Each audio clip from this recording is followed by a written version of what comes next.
So for those of you who I've not met face to face, I'm Mitch Aiken. I head up outreach at Caltech and our Center for Teaching, Learning, and Outreach. And this summer program, SRC, is one of our flagship programs. And we were excited that for the second year in a row, we could pull this off remotely. And thanks to all the mentors and faculty members who have participated in making this possible, so our high school students could have these experiences. And I'm looking forward to seeing what you two have been working on this summer. And I guess we can take a volunteer. Well, let's go around really quickly and just introduce ourselves. Rob, you want to go first? Dr. Clayton? Okay, I am Robert Clayton. I'm a professor of geophysics at Caltech, and I've been there, I believe, longer than anybody on the Zoom thing, but I won't state quite how long it is. I'm a professor of seismology, and I worry about earthquakes and earth structure. Thank you. And Nia? Hi, my name is Nia. I'm currently a senior at PHS, and I'm excited to be here. Thank you. Thank you. Vandana? I'm Vandana Desai, and I'm the science lead for the NASA IPAC Infrared Science Archive. So that's a NASA astrophysics archive. And when I'm not helping to run that, I'm studying how galaxies form and evolve. Thank you. And Vivian? I'm Vivian He. I'm also a senior at Palos Verdes Peninsula High School this year. I'm also excited to be here. Thank you. Thank you. Okay, we'll get started. Who would like to go first? We'll take a volunteer. Sorry. Okay, Nia. All right, take it away. Oh, let me do the screen sharing so you have access. 1 second here.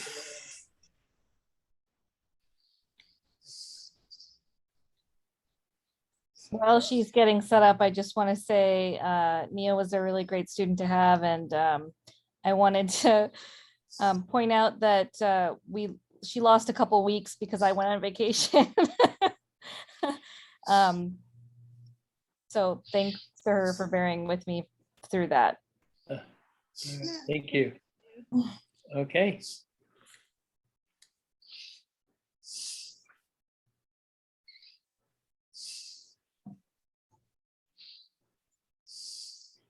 Into the simulation, using Python to analyze catalogs of simulated galaxies.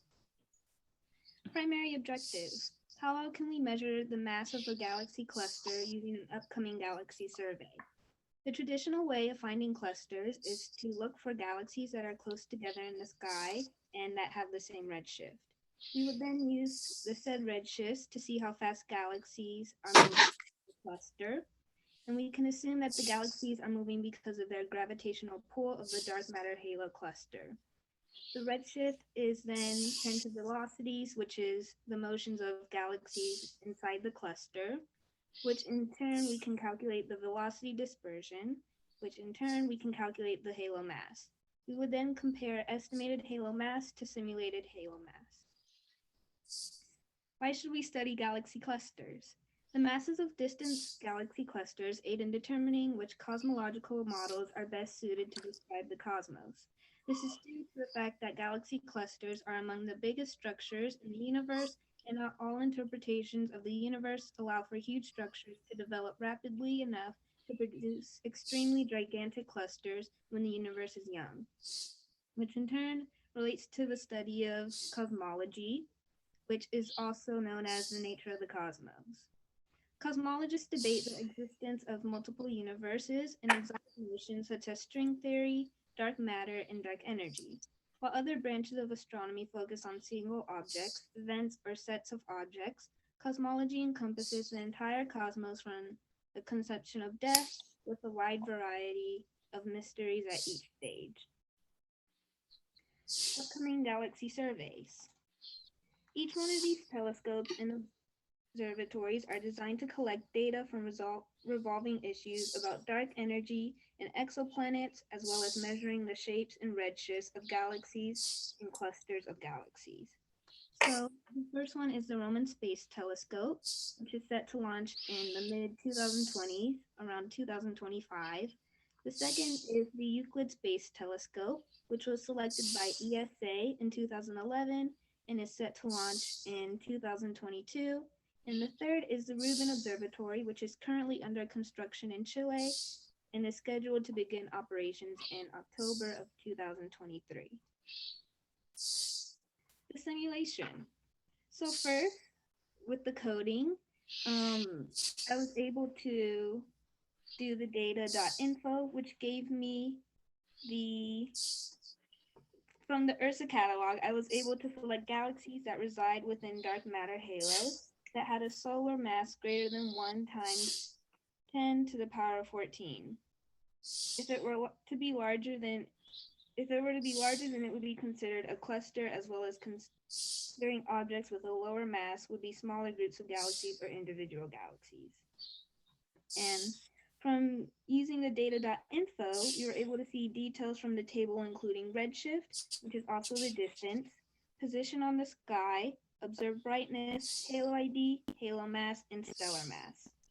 And after uploading the file and reading it in the data, I was able to plot the halo mass and stellar mass right here, which is the plot. In this plot, the halo mass is greater than the stellar mass of individual galaxies. There are also multiple galaxies or points for one halo, which is why there are the vertical lines. And taking a closer look at a single cluster in the simulation. So here, which is my _halo_ID, I was able to set a variable to a random halo ID or cluster to be able to take a further look into the galaxies that reside in the halo. This print shows a list of all the random galaxies or halos that I was able to choose from. And the histogram right here was to show that there are a lot of galaxies within the cluster. They are all at the same redshift, but there is a movement of redshifts due to the galaxies moving within the cluster. And here, the scatter plot shows the position of clusters in the sky, which tend to be arranged in spherical, but some are of the galaxies also separated from the group. Converting redshift to peculiar velocity. So this histogram right here shows us how fast galaxies are moving within the cluster, hence why it is called a velocity histogram, with units of kilometers per second. So this galaxy may be moving at around 2 million miles per hour. And this section right here is establishing the variables that are used to convert redshift to the peculiar velocity, as well as the equations to do so. Converting peculiar velocities to cluster mass. Future work. Galaxies move faster in more massive clusters, so this histogram is broader in more massive clusters. The width of the histogram at half the peak is related to the mass of the cluster. We can use the simulations to calibrate this relation so that we can apply it to data from future simulations. Does this relationship change depending on the cluster mass? Does it apply to smaller galaxy groups? Does this relationship change depending on whether the galaxies in the cluster are all arranged in a sphere, or if they have a more irregular spatial distribution? What happens if the survey doesn't measure redshifts for all the galaxies in the cluster? And what happens if the survey preferentially misses the faint galaxies in the clusters? All of these questions are able to be answered with these simulations. That is it.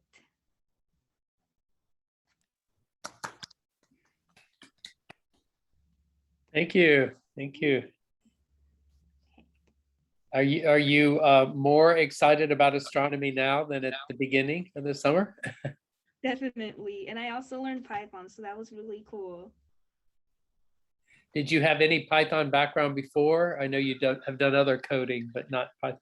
No, not with Python, only with HTML and CSS and Java. All right. One interesting thing, if anybody is thinking about doing this kind of thing with students, again, is that the Chromebooks, they're really hard.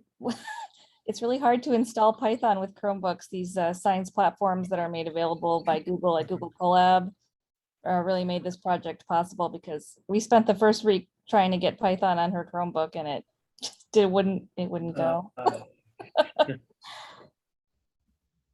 That's good to know. Thank you. Now you have a different computer when you're back in school, right? That's more powerful. Yeah.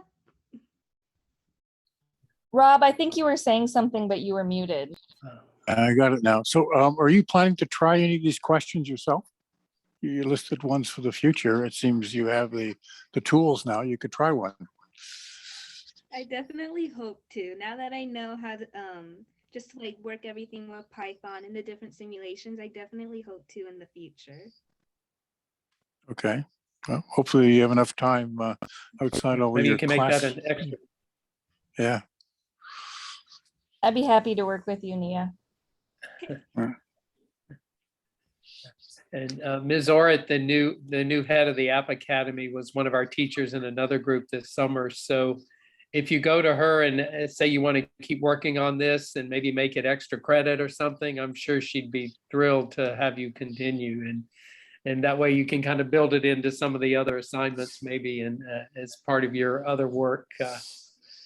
Yeah, especially if your mentor is willing to continue to work with you, that's fantastic. I'll definitely make sure to talk to her. Yeah. Okay. Any other questions? Vivian, you have anything to ask? Congrats on your research. It looks really cool.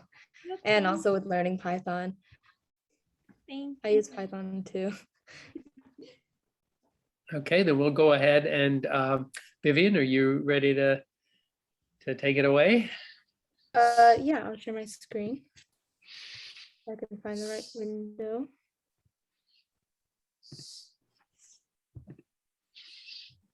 Okay.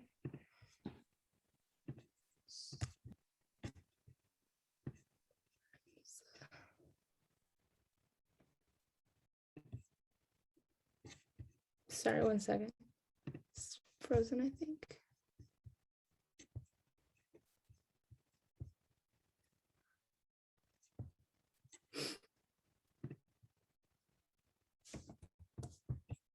Okay, try again.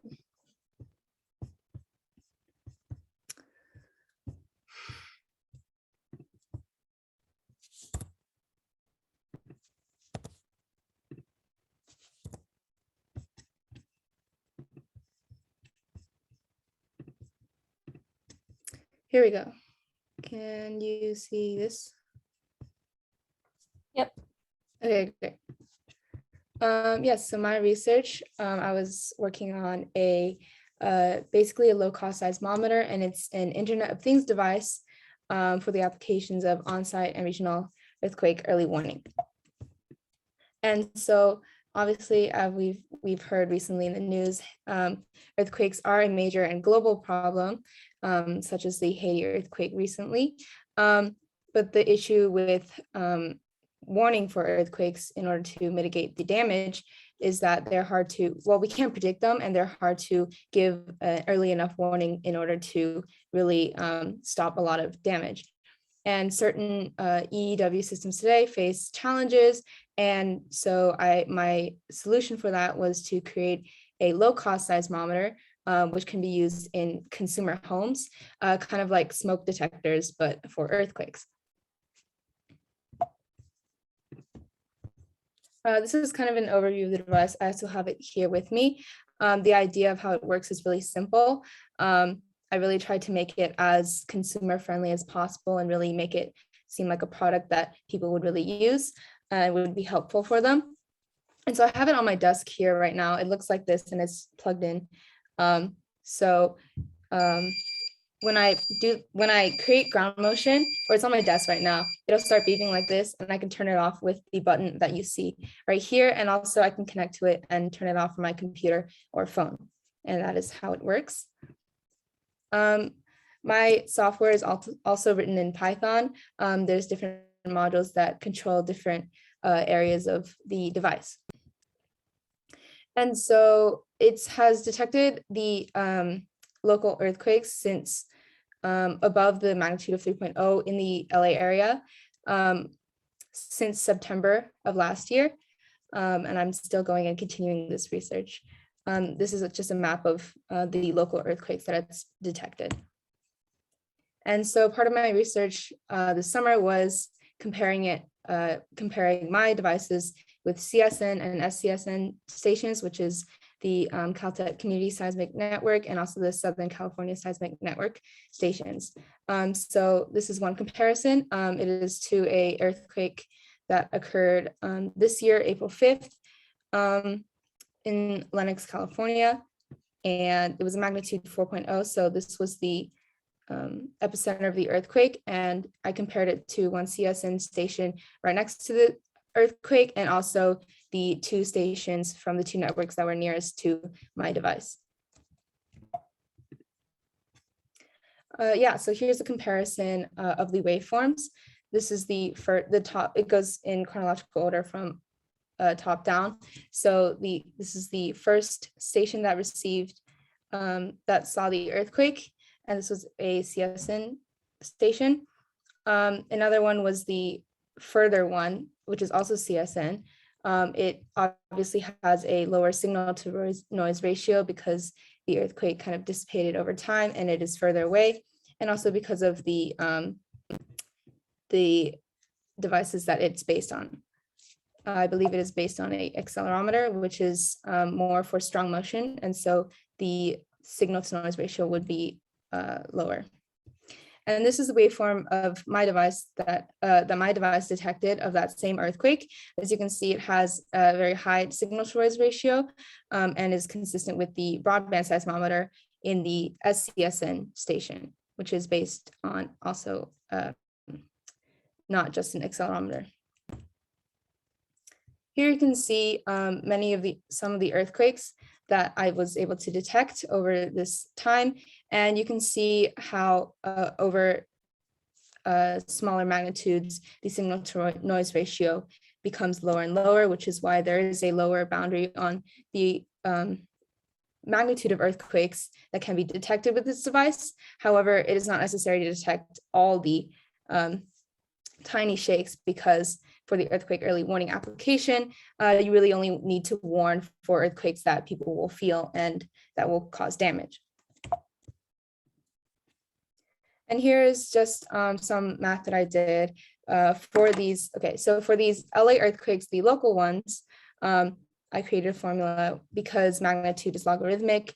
If you compare it to the log of the amplitude, you should get a linear relationship. And so these are the, I believe, 8 earthquakes in the area with a very good linear fit in R-squared value. However, you will see once you include farther earthquakes, the distance becomes a greater factor in this. And with this, it means that it is harder to accurately estimate these earthquakes. However, it is still not a terrible error.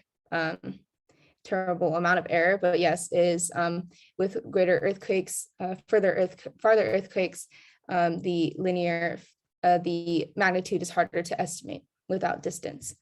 As you can see here, if you include distance, the R-squared value obviously becomes better. But this first formula without distance can also be used to calculate, estimate earthquake magnitude just from amplitude of a single device. This is to show that I was also able to detect teleseismic events, which means basically means events that are not local and very far away. For example, this is one earthquake, magnitude 6.0 in Antelope Valley, which is on the border of California and Nevada this July. And you can see I also learned this summer how to do frequency band passes in order to filter my data and see how to look at my data better and read understand the waveforms and etc. Another thing I did this summer was improve time synchronization among devices. And so I built 10 devices in total. And when they were synced using just different NTP's time servers, which is stands for Network Time Protocol. The time accuracy is about a few milliseconds, which is good for an EEW application because the timing is not, the tiny bit of timing isn't extremely important for earthquake early warning. However, in order to do more close range applications, such as a classroom demo, which is also another possible application, syncing multiple devices on a local area network on one time server closes down the time accuracy to tens of microseconds, which is really good for closer range applications. This figure you can see there's with the public time servers, there's about 0.003, which is 3 milliseconds of time difference. So for close range testing, this was an experiment with 4 devices in a straight line and all 3 meters apart. And at that distance would be possible for a classroom or school demonstration. And with this, there was a clear demonstration of the wave arrival separation. So this time is very zoomed in, as you can see, but you can still obviously tell when the not the earthquake, but when the motion arrives at each device, and also the smaller and smaller magnitude and frequency, or smaller magnitude and smaller magnitude and frequency when over time and distance. And I was also able to, with this, measure the traveling speed of the seismic wave in blacktop for this experiment, which was about 200 meters per second. So the future plans of this research are really to build upon the EEW aspect. What I'm planning and working on now is deploying some of these stations, building more and deploying them in consumer homes across LA, and creating kind of a testing model for a earthquake early warning network, which hopefully can be used in underdeveloped regions or less developed regions in need of more low-cost earthquake early warning systems. Another application, as I've mentioned, is education and doing classroom demos, since they are low-cost seismometers and low-cost and small and portable. It will be easy to set up school demonstrations just to kind of show kids more about seismology, which a lot of is not very a diverse field. So I just are also a lesser known field. So I kind of want to spread seismology and teach kids how cool it is to really be able to detect earthquakes. Thank you.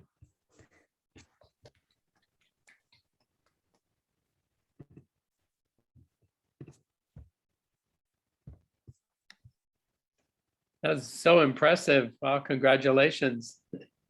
Thank you. So this is a project you've been working on for a long time, and you just followed through with some new pieces of it over the course of the summer. I began it myself, and Professor Clayton I'm very grateful for his help this summer and mentoring and teaching me more about seismology, because I was kind of just doing it on my own, and he's really taught me more about the really science behind what's going on and how to look at my data. We should be clear, though, that Vivian had completely specified and built that instrument before she had any connection to Caltech. In fact, my first introduction to her is when she gave a talk at one of the main annual science meetings I go to. She just gave the talk.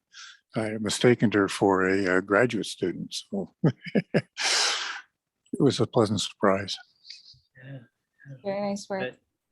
I also realized I forgot to show you, or I didn't want to pick it up because it would start beeping, but I just turned off the program. This is the device I have here, and I have it able to connect to a portable battery, which is how I easily do field tests and things like that, which is hopefully really helpful for a school demonstration. I have so many questions. I don't. Should we just start asking questions? Yeah. So, I mean, it seems like you're successfully detecting actual seismic events. What are the false positives? I mean, when you walk across the room, is it saying, hey, there's an earthquake coming? And how could an early warning system deal with that kind of false positive rate? Yeah, so it's the device is kind of the earthquake early warning is kind of two aspects. One is the on-site, which is kind of the standalone device, and another is what I'm working on now, which is creating an earthquake early warning network, which kind of communicate with each other. And so the standalone device, before I really only had a threshold. So if you pass the threshold of motion, then it will start beeping, and that kind of created some issues with obviously noise. And but I was able to add some things like testing for frequency. There was also some issues sometimes when there's a failed checksum, which is kind of just a mechanical error, which will just create a really high number, and it'll think it passes the threshold. And so I did some things to counteract those issues. And with a network, it'll be also easier because what I'm planning on doing is each device will be able to, once it passes the threshold, send to a server in the cloud, and then that one will be able to collect data from the network. And if the network says if 3 devices, for example, says, oh yeah, we think there's an earthquake near us, then it will be able to kind of calculate that. And especially with the formulas that I created, hopefully be able to estimate a magnitude for a local earthquake and send out alerts. That makes sense. It really reminds me of what LIGO is doing to figure out if a gravitational wave event is coming from the ground shaking or from, colliding neutron stars. I mean, they have to do that, use their network to see that there's the same sort of signal coming from, 2 different places with the time lag that they expect. So it's just, that seems very cool. And then I have one more question, which is, you said that there's an accelerometer in your device. And I just thought, lots of people are carrying devices in their pockets that have accelerometers. And as long as you're doing that back-end processing, do you think that it would be possible to include our phones as part of the network? Because it could probably figure out when we're walking versus when it's just sitting still, and the same kind of processing that you're currently using or you plan to use to remove false positives. I don't know if that's just crazy. Yeah, so I kind of have some conflicting opinions on this topic. Sorry for the confusion. So what I was trying to say was that the stations that I was comparing my device to had accelerometers in them, which kind of they're good for strong motion sensing, but sometimes for smaller motions, they have a low signal to noise ratio. As you saw, the signal was kind of lost in the noise. So for my device, it is actually a geophone.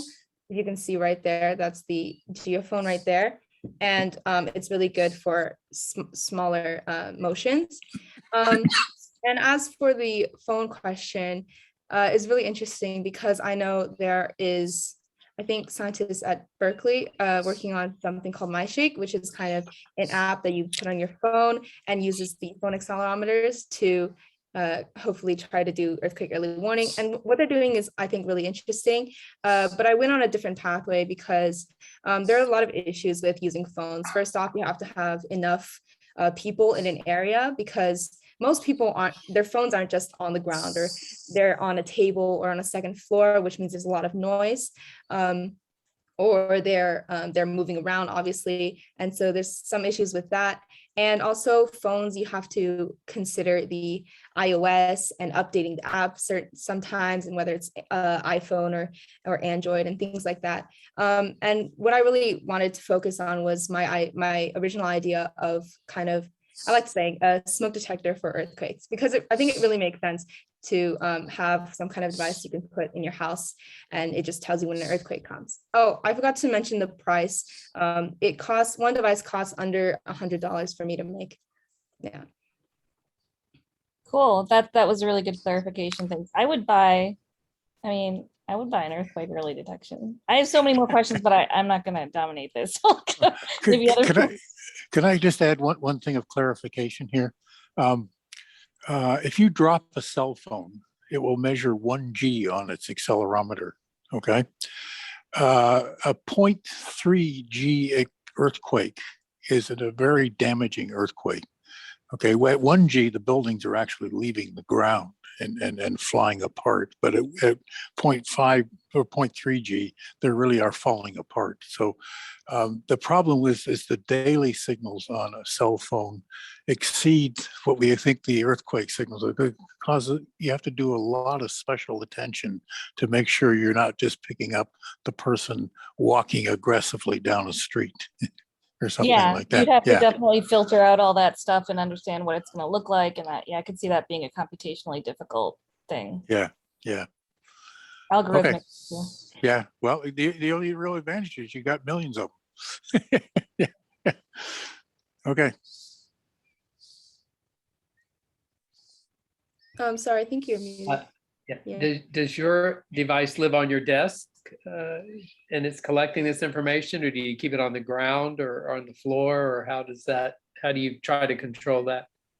Yeah, so I try to keep, well, the first finished product that I made, I obviously had a few generations, but the first finished product I leave plugged in, and I try to leave a few others plugged in as well. And they're just around the house, especially if you put it in the corner of a room. I live on a one-story house, so if you just put it on the ground in the corner of a room, it really won't beep. And even if you like walk near it, the threshold is high enough, like for an earthquake, it's really different. And so those are just running 24/7, and I'm capturing earthquakes.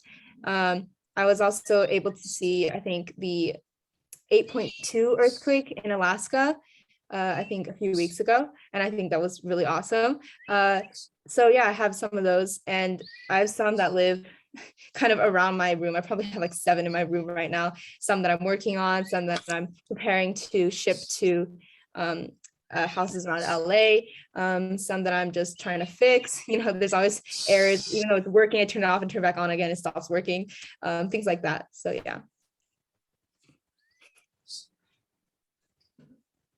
I have a question, but I just wanted to say that your project was super interesting, and it's really cool to see how you're going to expand on it in the future. Thank you. Do you have patent folks advising you at this point? Spoken like somebody from Caltech. It's in the public domain. That's the problem. As soon as you do that, you kill the patent. Yeah. So she's more like a pure scientist, not an entrepreneur. Yeah, I know it is a consumer product, but I'm more focused on the science of it, and hopefully being able to provide it for a lot less expensive for, like I said, less developed regions that really need earthquake early warning like this. In what sense is it in the public domain? What do you mean by that? She's presented it at a meeting. Oh, And that's then she's actually drafted and pretty close to submitting a scientific paper on it. okay. We've been down this road before. If you do that, you can't patent it. Astronomers don't really patent stuff, so I'm not too familiar. Yeah. Well, I don't either, it turns out, because I always try and publish it as fast as I can. Well, your next big idea, you can think about that and lock it in and then share it. Yeah. I don't think this will be the last thing you come up with by any means. Any other questions for either presenter? So Vivian, can I ask you if after this meeting, do you have time to drop into my Zoom room? I have just a couple of questions before you go to Yosemite. Yeah, I have time. Okay. Okay, then we will say goodbye. Congratulations again. Thank you all for participating this summer, mentors and students. And it's pretty impressive to see what people can do in a few weeks. It's very exciting. So congratulations and good luck with your school year. Yes. Yeah, also remotely too. Yeah. Yeah. We hope to be back on campus next summer with our program. Okay. Bye-bye. Bye. Bye.